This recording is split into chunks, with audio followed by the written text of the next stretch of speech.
Dans notre lutte pour être bon et faire le bien, comment doit-on réagir face au mal? Aujourd'hui, dans l'Évangile, le Seigneur va nous indiquer quoi faire.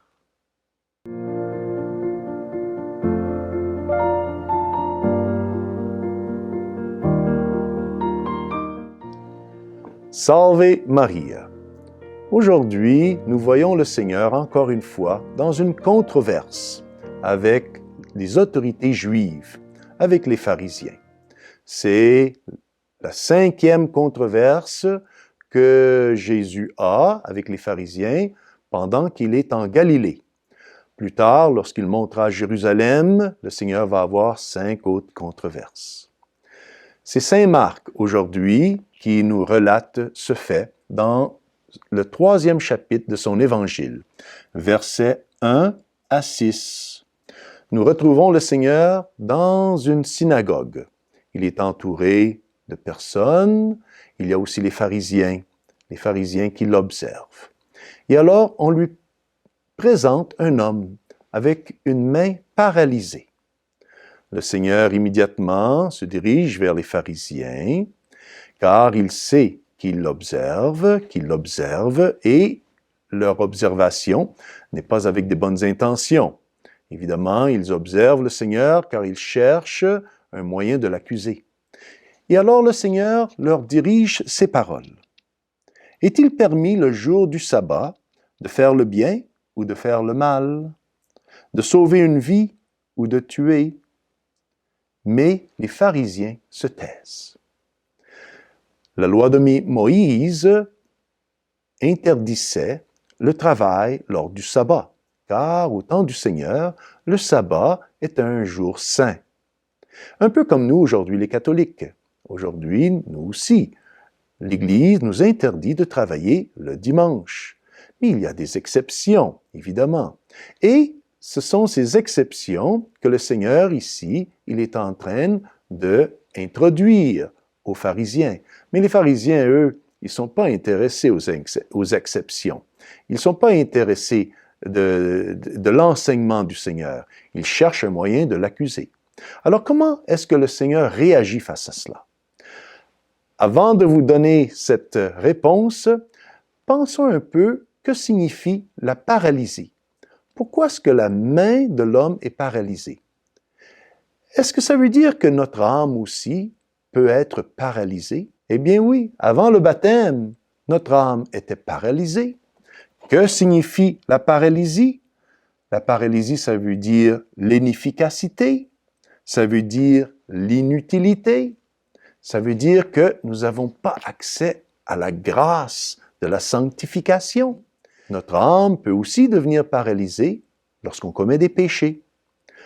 Chaque fois qu'on commet un péché et chaque fois que ce péché est grave, alors ça rend notre âme paralysée.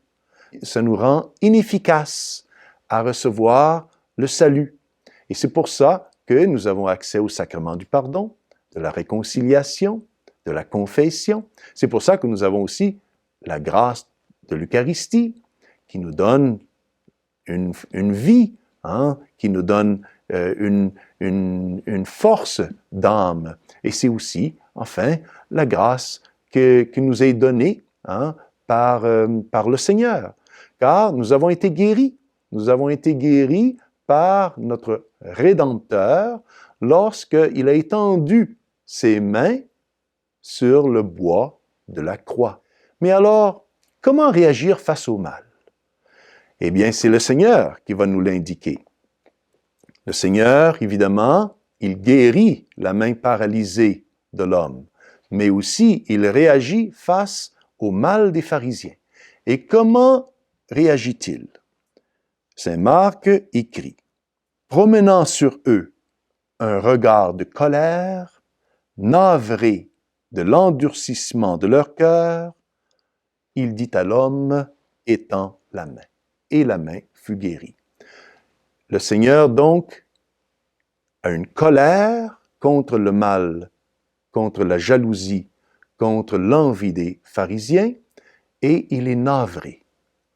C'est-à-dire, il a pitié. Nous devons apprendre à avoir une sainte colère. Nous devons réagir face au mal. Lorsque nous voyons un péché qui est commis, nous devons le rejeter. C'est important, car si nous ne réagissons pas, si nous restons indifférents, eh bien, nous participons indirectement du mal qui est commis. Donc, réagissons, ayons une sainte indignation, ayons une sainte colère, une colère qui est une manifestation de l'amour que nous avons pour le Seigneur. Et ensuite, nous devons avoir une attitude de pitié, être navré pour le mal qui est commis et prier pour celui qui commet le mal.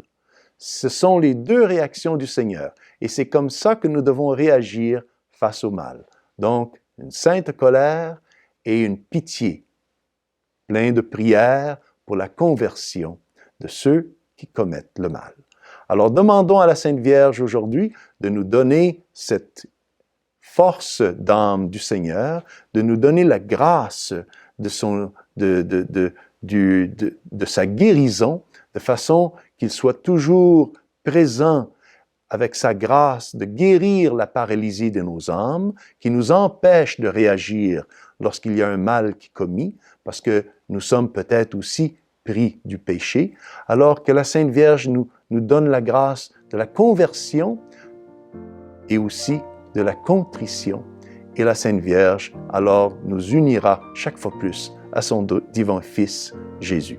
Et que Dieu Tout-Puissant vous bénisse, au nom du Père, du Fils et du Saint-Esprit. Amen. Salve Maria.